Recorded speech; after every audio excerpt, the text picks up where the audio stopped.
cœur il y a quelques semaines pour aujourd'hui. Et j'ai essayé de... Parce que on va bientôt commencer une nouvelle série. Et chaque fois, ça revenait. Et je crois que c'est en fonction de ces 2 derniers dimanches. Il y a 2 dimanches, vous vous souvenez, je vous ai amené avec moi pour une partie de pêche. Vous vous souvenez de ça? Et puis, tout au long de la semaine, nous avons invité pour cette matinée porte ouverte qu'on a eue dimanche dernier. Dimanche dernier, eh bien, nous avons fait l'expérience d'une matinée où nous annonçons l'évangile, nous abordons des sujets qui intéressent tout le monde, chrétiens et non chrétiens. Et j'aimerais revenir sur notre expérience. J'aimerais revenir sur la question de comment est-ce que le chrétien voit le non-chrétien. Comment est-ce qu'il le voit, le non-chrétien? Ou bien est-ce qu'il ne le voit pas? Alors on va commencer avec Matthieu chapitre 9. Et on va lire les versets 35 et 38. J'aimerais vous parler ce matin sur avoir de la compassion pour les personnes perdues.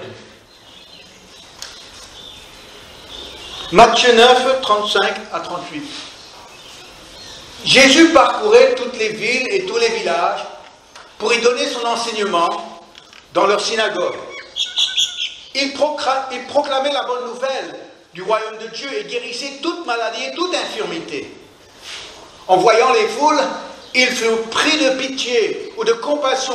Non, j'aime pas cette version, Olivier. Il est pris de pitié pour elle. Qu'est-ce que ça veut dire ça? Ça, c'est ta version, seigneur. Redonne-moi Genève 79. Ah, ça c'est mieux. Voyons la foule. Tout le monde répétait après moi. Il fut, allez-y, il fut ému de compassion pour elle. On recommence. Il fut ému de compassion pour elle. J'ai fait ça pour m'assurer qu'il reste réveillé. Parce qu'elle était languissante et abattue, comme des brebis qui n'ont point de berger.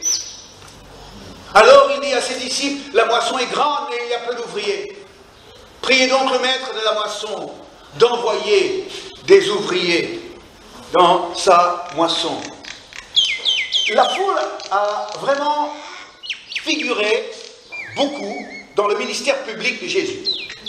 Partout où il allait, il y avait une foule qui le suivait. La foule alors a basculé d'être pour, d'être contre, de l'acclamer, ensuite de l'accuser et de le condamner. Mais dans ce passage, il y a quelque chose d'exceptionnel qui se passe. Jésus s'arrête pour un instant. Il fait un pas de recul.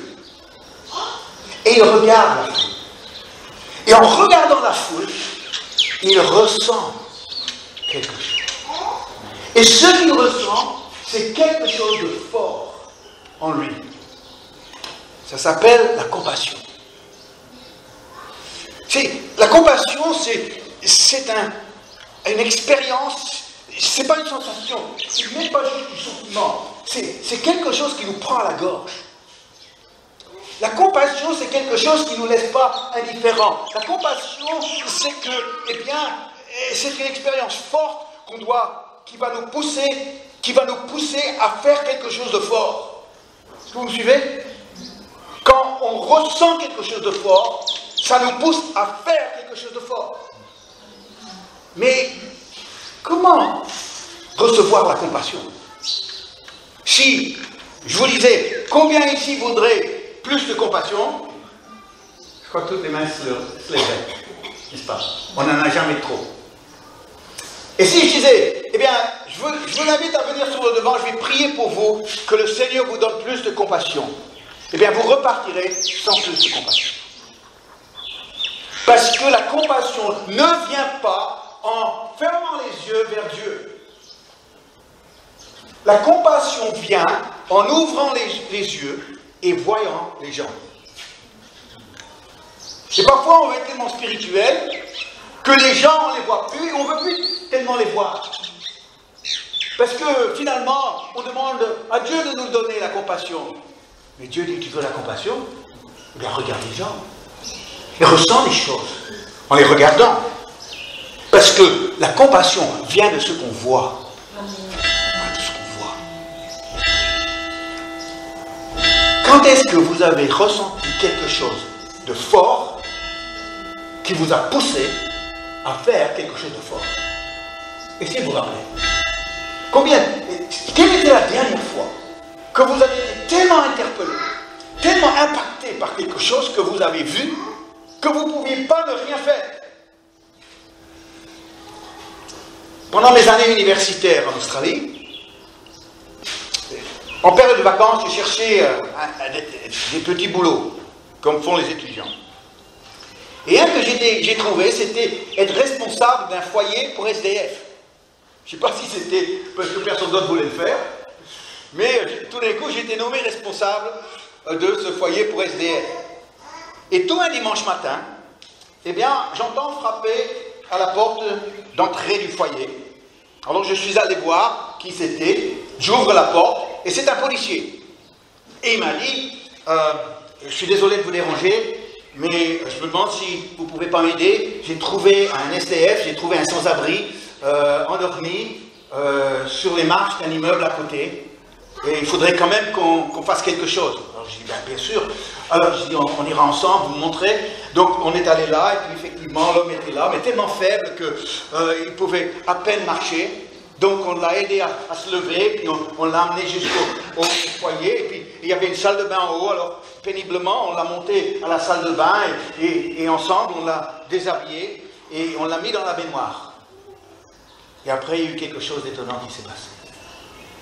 Le policier a enlevé sa veste et il a lavé cet SDF qui était sale, qui était faible et qui sentait mauvais. Et j'ai dit, mais il n'a pas besoin de faire ça. On n'est pas payé pour ça. Déjà, il aurait pu faire semblant de ne pas le voir, comme certains le font. Ou bien il aurait pu juste frapper à la porte en disant il y a quelqu'un là, il y a un client pour toi. Ou il aurait pu dire bon, par conscience, je vais au moins l'aider à monter. Mais non. Mais plus que ça, il a enlevé sa veste, il a roulé, retroussé ses manches, et il a lavé cet homme sale et puant. J'étais marqué ce jour-là par cet événement, pas pour l'état de cet SDF, mais par la réaction du policier. Je dis, qu'est-ce qui l'a poussé à faire ça? Est-ce qu'il a vu dans cet homme-là son père? Ou bien peut-être il était lui-même dans cet état-là un jour. Ou peut-être il a simplement dit, c'est le fils de quelqu'un. Il y a une maman qui pleure son fils ce matin, et il est là devant moi. Ou bien peut-être qu'il a simplement vu une créature de Dieu, dans un état lamentable. Il y a quelque temps, il y a Olivier qui nous a parlé de la veuve de Naïm. Vous vous souvenez peut-être pas du message, moi je me souviens parce qu'on l'avait travaillé avant. Mais plusieurs choses qu'il a dit, il me les a piquées, mais c'est pas grave. Je lui ai prêté. Mais c'est extraordinaire ce qui s'est passé avec la veuve de Naïm. La veuve de Naïm, elle enterrait son fils unique. Et Jésus était là en train d'observer ce cortège funèbre. Et il regarde. Et il ressent. Il regarde et il ressent. Et ça, c'est une des fois où il est dit qu'il était ému de compassion. Il y en a plusieurs. Qu'est-ce qu'il a vu? Il a vu une mère qui pleurait son fils. À l'époque, on mourait plus facilement de maladie que d'accident. On peut imaginer que ce fils est mort par maladie.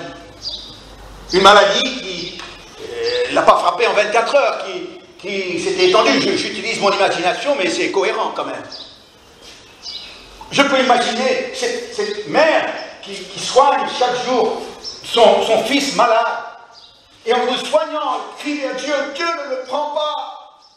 Dieu te plaît, c'est mon seul fils. Il est fils unique, je n'ai pas d'autre à donner. Seigneur, c'est le seul, laisse-le-moi. Laisse-le-moi. Mais le fils meurt. Elle le perd. Et maintenant, elle doit l'enterrer. Mais la mort, elle la connaissait déjà, la mort. Parce qu'elle est veuve. Elle avait déjà enterré son mari.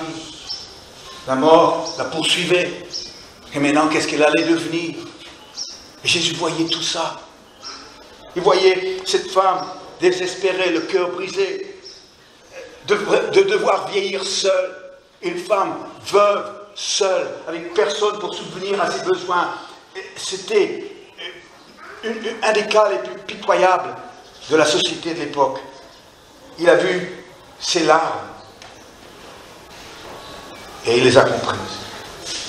Et parce qu'il a ressenti quelque chose de fort, il a fait quelque chose de fort. Il l'a ressuscité. On ne peut pas faire mieux que ça. C'est pas mal ça.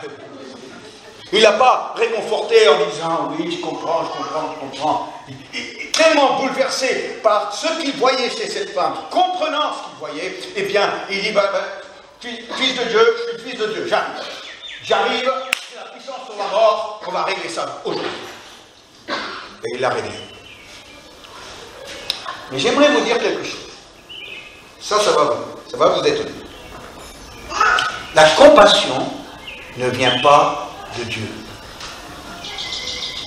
La compassion est liée à notre condition humaine. Quelqu'un qui ne connaît pas Jésus peut aussi connaître la compassion. Il ne faut pas penser que la compassion appartient aux chrétiens. Non. Parce que la compassion, ça fait partie des réactions possibles dans le cœur d'un être humain. Pas vrai? Disons-le. Amen. Et oui. Nous ressentons naturellement la compassion lorsque nous sommes devant un certain nombre de choses, comme un enfant qui souffre. Ça tire quelque chose en nous, un enfant qui souffre. Quelqu'un qui vit un drame personnel. On se sent impuissant, on veut faire quelque chose, on veut s'impliquer, on veut trouver une solution pour la personne. Pourquoi? Parce qu'on est poussé par la compassion. Quand on voit quelqu'un traverser des grosses difficultés ou qui souffre physiquement, on est touché par ça. Et parce qu'on est touché, on n'est pas indifférent, il faut qu'on fasse quelque chose. Je me souviens de la première fois que j'ai ressenti de la compassion. Ça m'a vraiment étonné. J'avais à peu près 11 ans. Encore une fois, ça fait partie de ces souvenirs qui nous marquent, qu'on garde, parce qu'il y a quelque chose qui nous a marqués. Vous en avez aussi certainement. C'était lors d'une fête au bord d'une piscine où nous étions là. Ma petite sœur qui avait autour de 8 ans à l'époque, eh bien, on jouait un jeu. Il y avait un jeu organisé. Et ce jeu, c'était, vous l'avez peut-être joué vous-même, on prenait un certain nombre de cuillères à soupe et on jetait les cuillères dans la piscine. Vous avez joué ce jeu-là? Non? C'est pas mal. C'est pas mal. Alors, on prenait peut-être une douzaine, quinzaine de cuillères comme ça, et on les jetait un peu partout dans la piscine, et chacun à son tour devait plonger et ramasser au fond de la piscine le plus de cuillères possible avant que ses poumons disaient ça suffit, c'est bon. Et donc, chacun avait son tour, et puis c'était un concours, tout le monde était content de le faire. Et puis est arrivé au moment de ma petite sœur, c'était son tour. Alors elle plonge dans la piscine et elle ne s'enfonce pas dans l'eau. C'est quand même étonnant. Elle ne coule pas. Et la pauvre, elle se débattait avec ses bras, elle se débattait en agissant ses pieds pour essayer de descendre. Elle n'arrivait pas. Et tout le monde autour de la piscine riait. C'était assez drôle. Sauf pour elle. C'était pas drôle. Et après quelques minutes, elle n'en pouvait plus. Elle est sortie de la piscine, humiliée, profondément déçue. J'ai regardé ma petite sœur et Et tous les autres riaient, trouvaient ça vraiment marrant. Il y a quelque chose qui m'a frappé. 11 ans, un garçon, pour sa sœur. Et je suis allé la voir. J'ai mis mon bras autour d'elle, chose que je ne faisais jamais. Et j'ai dit, oublie ça. Ce jeu est stupide. Je me rappelle ça. Ça m'a marqué. Ce que j'ai ressenti pour elle. La peine que j'ai eue pour elle. Je l'ai vu sur son visage, dans ses yeux, l'humiliation. À cette époque, je ne connaissais pas. Mais la compassion se connaissait. Il y a des gens qui sont plus sentimentaux que d'autres. Je ne parle pas vraiment de ça. C'est vrai que pour certaines, je dirais certaines, peut-être certains aussi, quand ils regardent un film, ils doivent toujours avoir les chocolats et la boîte de Kleenex. Vous avez remarqué? Parce qu'ils ont le cœur tendre et puis ils ressentent assez facilement des émotions pendant les films. Mais la compassion que Jésus a vécue devant la foule, ça n'avait rien à voir avec ça. Regarde, on va reprendre Matthieu 9, verset 36. En voyant la foule, rappelez-vous de ce que j'ai dit, les yeux, en voyant la foule, il fut ému de compassion pour elle, parce qu'elle était languissante et abattue, comme des brebis qui n'ont point de berger. La foule était languissante et abattue. Non. Elle n'était ni languissante, ni abattue. Si vous regardez au verset 35,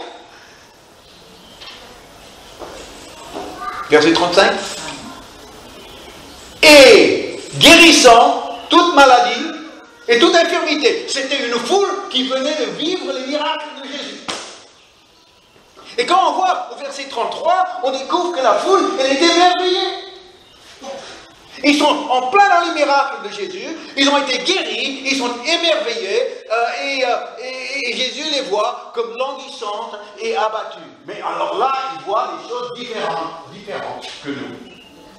Mais pourquoi est-ce qu'il dit ça? Parce que les gens étaient heureux. Ils étaient heureux d'être avec Jésus, d'être guéris par Jésus, d'être des témoins des miracles.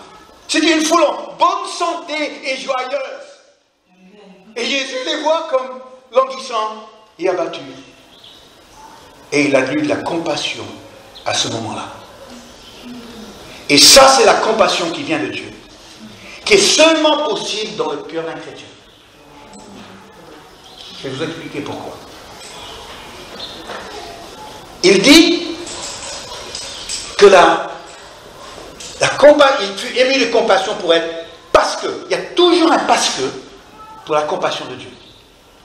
Il y a toujours une raison. Il y a toujours quelque chose qui déclenche la compassion de Dieu dans notre cœur. Elle était languissante, on l'a lu, elle était abattue. Littéralement, ces deux mots pourraient être traduits harcelée, accablée. Harcelée, accablée, comme des brebis qui n'ont point de berger. La raison qu'ils étaient harcelés, la raison qu'ils étaient accablés, c'était parce qu'ils n'avaient pas de berger. Oh, ils avaient des pharisiens, mais ils n'avaient pas de berger.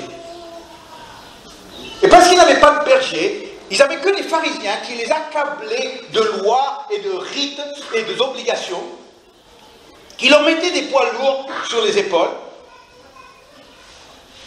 Ils étaient harcelés constamment avec des interdits, avec des avertissements, avec des jugements des pharisiens. Ils parlaient de leur état spirituel. Ils ne leur parlaient pas de leur état de santé physique. Ils ne parlaient pas de la joie qu'ils vivaient avec Jésus. Ils parlaient de leur état spirituel comme étant des brebis perdues. Oui, il faut le dire, des brebis sans berger sont des brebis perdues. Le peuple était harcelé et accablé par les pharisiens, qui auraient dû être les bergers spirituels. Mais eux, Jésus a dit, étaient plutôt des loups qui s'attaquaient aux veuves. Vous vous rendez compte? Ils n'ont pas mieux à faire que de s'attaquer aux veuves, de voler des veuves et des faibles. Jésus avait la compassion parce qu'il voyait l'état spirituel de la multitude. La compassion de Dieu, c'est la capacité de voir l'état spirituel des gens. De voir au-delà du beau costume, de voir au-delà des signes de réussite pour voir le cœur et l'âme. Est-ce que vous avez remarqué qu'humainement, on a plus de compassion pour des gens qui n'ont rien que pour des gens qui ont tout? Est-ce que vous avez remarqué ça? On n'a pas beaucoup de compassion pour des gens qui ont tout. La compassion, c'est surtout pour des gens qui n'ont rien, humainement. Mais ça, ce n'est pas la compassion de Dieu. Parce que la compassion de Dieu se ressent pour ceux qui ont tout et pour ceux qui n'ont rien. Pourquoi? Parce qu'on va au-delà de simplement le physique et de l'extérieur pour voir l'état du cœur. Tu sais, quand j'entends le message qui prêchait dans les milieux chrétiens, viens Jésus et tu seras heureux, viens Jésus et tu auras une meilleure vie. Ce n'est pas l'évangile, ça. Je suis désolé, ce n'est pas l'évangile. Oui, tu auras une meilleure vie. Oui, tu vas connaître un bonheur avec Jésus. Mais ce n'est pas l'évangile. Parce que si ça c'était l'évangile, ça s'adresserait seulement à des gens qui sont malheureux. L'évangile, ce n'est pas seulement pour des gens qui ont échoué dans la vie. L'évangile, ce n'est pas seulement pour ceux qui sont pauvres et qui sont blessés et qui sont meurtris et qui sont malades. Non, l'évangile, c'est pour le bien portant et le malade. Il est devant Dieu, il est séparé de Dieu pour toute l'éternité, peu importe son argent. Il est confronté à cette séparation éternelle. Et c'est ça qui doit provoquer en nous quelque chose de fort, qui va nous pousser à aller inviter quelqu'un, à aller parler avec quelqu'un, à aller s'intéresser à cette personne. Alors comment être ému comme Jésus de compassion pour des gens qui finalement sont guéris et qui sont heureux? Eh bien, ce n'est pas en citant des versets bibliques, bien qu'il y a des versets bibliques qui s'appliquent, mais ce n'est pas en regardant des versets bibliques qu'on a ça. On a vu que la compassion vient de ce qu'on... Il vient de où, la compassion? De ce qu'on voit. Est-ce que vous avez déjà fait l'observation du public? Vous ne savez pas ce que c'est, ça? L'observation du public, ça veut dire que tu es là au milieu de plein de gens et tu les regardes. Non, il faut faire ça discrètement parce qu'après les gens disent... Pourquoi ils me regardent? Tu peux le faire sur une terrasse de café, en voyant d'autres personnes aux tables à côté, ou bien des gens qui passent devant la terrasse. Tu peux le faire quand tu es dans un bouchon et tu es derrière ton volant et bon, ça ne roule pas, alors tu peux regarder autour de toi. Tu peux le faire quand tu es dans un centre commercial, surtout quand tu attends à la caisse. Tu peux le faire quand tu te promènes dans la rue et tu vois d'autres comme ça, et tu les regardes, tout simplement. Et tu les regardes avec ce que j'appelle la curiosité spirituelle. Ça veut dire, en les regardant, tu poses au Seigneur et tu te poses à toi la question. Seigneur, cette personne-là, je me demande ce qu'il attend ce soir en rentrant à la maison. Elle rentre à quoi, cette personne? Seigneur, je me demande si, en fait, tu fais quelque chose dans son cœur que j'ignore.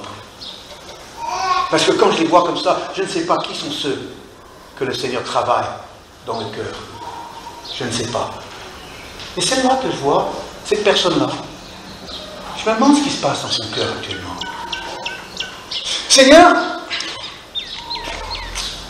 cette personne a été marquée par des événements. Je me demande quels étaient les événements de sa vie qui l'ont marquée, qui ont conditionné, qui ont formaté son cœur, qui fait qu'elle est comme elle est aujourd'hui. Seigneur, cette personne-là, qu'est-ce qu'elle ne voudrait pas qu'on sache d'elle? Seigneur, cette personne-là, est-ce que je peux l'imaginer dimanche prochain au culte, les mains levées, pendant la louange? Et c'est ça où tu te rends sensible à l'autre. Parce que tu commences à rentrer dans la prière, dans son monde. Et dans le monde dans lequel Dieu agit dans sa vie. Et à partir de ce moment-là, tu commences à capter l'autre. Tu commences à rentrer sur la même longueur de l'autre. Et à partir de ce moment-là, ça devient quelque chose qui peut agir dans ton cœur, qui te pousse vers la personne. Et si ce n'est pas vers cette personne-là, ce sera vers une autre personne. Pourquoi? Parce que ce que tu as vu, ce que tu as ressenti en voyant, en priant pour cette personne-là, eh bien maintenant tu vas le transporter et l'apporter à une autre personne que tu connais peut-être. Ou que tu ne connais pas. Ah oui. Vous savez que quand on commence à s'intéresser aux gens comme ça, eh bien, on devient plus sensible à ce qu'il y a derrière le mur que les gens construisent autour de leur cœur. Parce qu'ils doivent se protéger. Chose qu'un enfant ne fait pas au début. Mais très vite, il apprend qu'il doit se protéger des autres. Et alors il construit un mur. Et tout ce qu'on voit, c'est le mur. Mais derrière le mur, il y a un être humain. Il y a quelqu'un qui a une âme. Il y a quelqu'un qui peut être sauvé. Pendant 30 ans, vous ne m'avez pas connu comme ça, mais pendant 30 ans, j'étais animateur de rue, j'aimais ça. J'avais le goût du risque, et j'allais dans la rue avec un grand tableau. Et avec mes pinceaux, je racontais des petites histoires avec des dessins, des petits des caractères, des personnages assez drôles, avec des jeux de curiosité pour attirer un public. Et après, je racontais la petite histoire qui conduisait éventuellement à la découverte de Dieu qui transforme une vie. Et donc, j'ai vécu des expériences extraordinaires en faisant ça avec les gens. Un des lieux où j'ai passé quand même 6 ans à le faire, tous les mercredis midi, c'était sur une place publique, dans la banlieue parisienne, dans la ville d'Évry.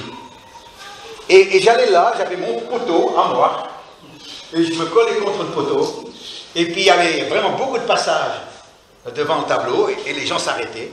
Alors j'ai remarqué que les hommes d'affaires, eh bien, ils voulaient m'entendre parce qu'ils étaient curieux, alors ils se cachaient derrière un autre poteau pour m'écouter. Mais je les voyais, alors je faisais signe. À un certain moment, il y a une fillette de 11 ans qui commençait à venir tous les mercredis. Elle s'appelait Laura. Et Laura était une fille complètement perturbée. Une fille qui venait d'un milieu très difficile. Et une fille de 11 ans avec un langage grossier comme tu ne peux pas imaginer. Les gros mots qui sortaient de sa petite bouche, ça me faisait rougir. Elle était dans une rébellion totale. Elle me provoquait comme elle pouvait. Elle arrivait, elle touchait à mon tableau, et pendant que je faisais, elle faisait ça avec le tableau. Elle prenait mes feuilles, et puis elle arrivait, elle prenait mes pinceaux, et les changeait un pinceau dans un autre pot. Donc elle prenait le pinceau jaune, et le mettait dans le pot rouge.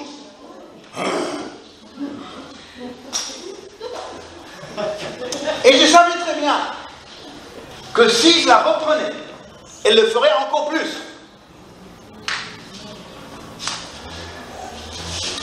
Et ce qui était étonnant, c'était qu'elle était en train de me lancer un défi.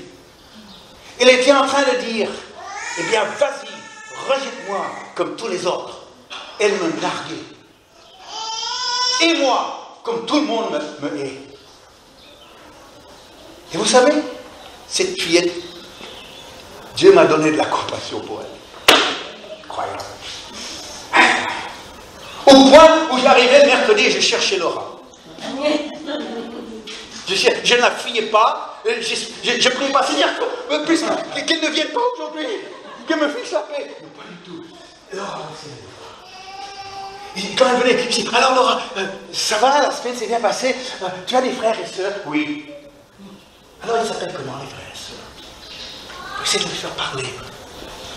C'était un beau défi. Et quelle est ta couleur préférée, Laura? J'aime le rouge. Ah, ça ne m'étonne pas. Eh bien, écoute, est-ce que tu aimes les jeux? Parce que si tu m'amènes ton cahier, eh bien, je vais te montrer quelques jeux que tu peux faire avec un crayon. Et j'ai essayé de la gagner. Et je rentrais à la maison. Elle m'avait encore mis le pinceau jaune dans le pot rouge. Mais je rentrais à la maison et j'étais content.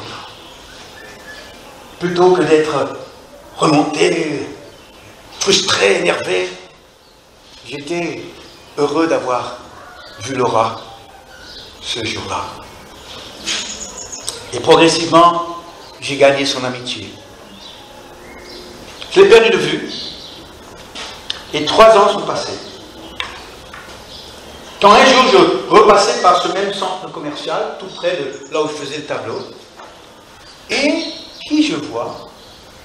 Laura, mais en version plus adolescente. Je l'ai reconnue. Et je suis allé la voir. Et j'ai dit, Laura, tu te souviens de moi? Elle m'a dit, oui. J'ai dit, bien, je ne t'ai pas oublié. Elle m'a dit mon nom. Et on en a parlé un petit moment. Après, on s'est dit au revoir. Et j'ai jamais pu revu Laura. Mais elle m'a appris quelque chose ce jour-là. Que Dieu peut me donner de la compassion pour quelqu'un qui ne mérite pas. Quelqu'un qui mérite mon jugement. Quelqu'un qui mérite mon rejet. Mais quand on voit au-delà et on regarde une petite fille de 11 ans qui a été déjà matraquée dans ces quelques années de vie et de dire Dieu peut me donner quelque chose pour elle qui va changer les choses peut-être complètement. Dieu m'a aidé à regarder dans son âme. C'est bon ça. C'est la meilleure façon d'évangéliser. C'est pas diffuser. C'est de regarder, aimer et partager. Le plus gros défi avec mon tableau, pendant ces années, c'était les jeunes musulmans qui voulaient se disputer avec moi. Et alors, j'en ai eu plusieurs. Mais je connaissais bien le discours. Et je savais aussi comment leur répondre. Alors je leur disais, le Coran, il parle de Jésus, hein? Oui. Et vous croyez que Jésus est un prophète? Ben oui, non, pas Jésus est un prophète. Et vous croyez que les prophètes ne mentent pas? Non, les prophètes ne peuvent pas mentir. Eh bien, Jésus a dit qu'il était le Fils de Dieu.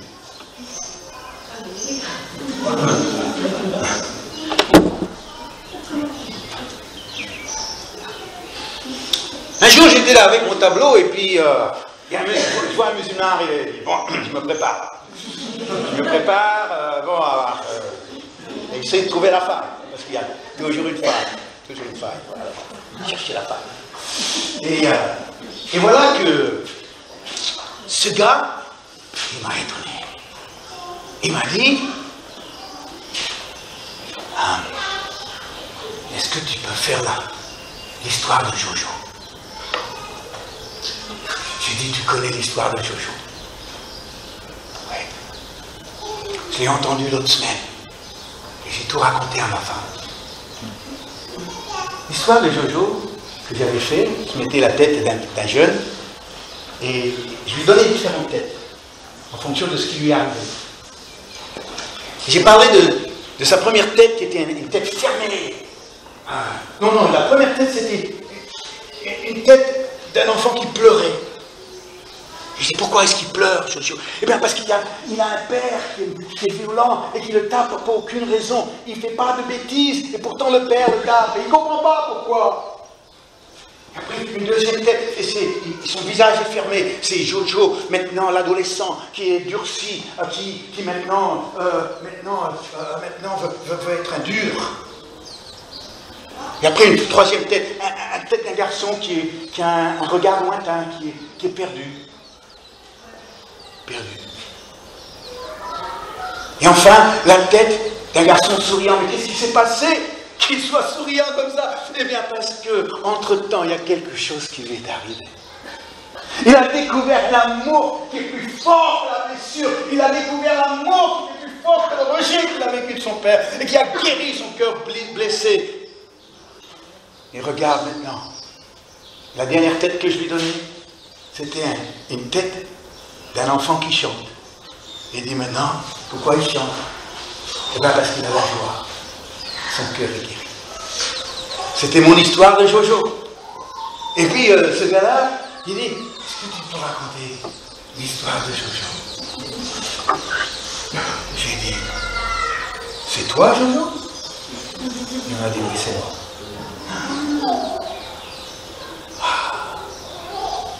Et chaque fois qu'il me voyait, il venait me voir. Il dit, tu pourrais pas raconter l'histoire de Jojo? Et c'est ce que je faisais. Parce que c'était son histoire que je lui racontais. Je me préparais au discours que je connaissais bien, mais je ne m'attendais pas du tout. Parce que cet homme me révèle son âme. Et qu'en disant ça, il me raconte son passé. Et Dieu m'a permis de voir jusque dans son âme. Et j'ai eu la compassion pour lui. C'est comment faire l'évangélisation si on n'a pas ça? On ne peut pas.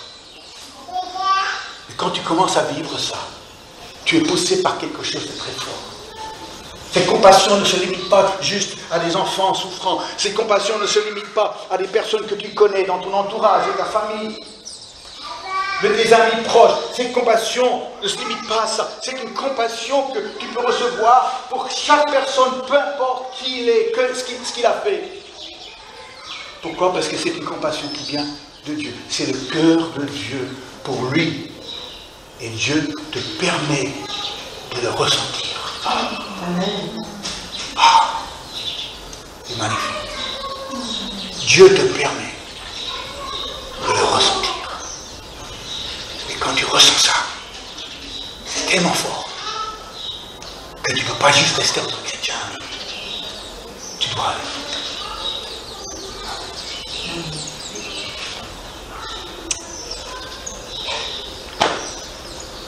Paul, il a dit ceci, pour terminer.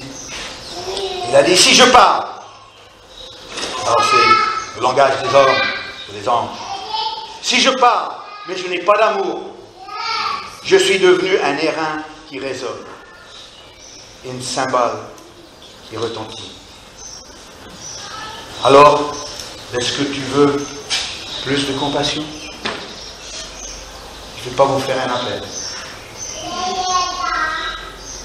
Mais je vous invite à prier avec moi. Ces courtes prières. Seigneur, aide-moi à m'intéresser vraiment aux gens. À prendre le temps de les voir, de les regarder. Seigneur, aide-moi à me préoccuper de leur bien-être spirituel et voir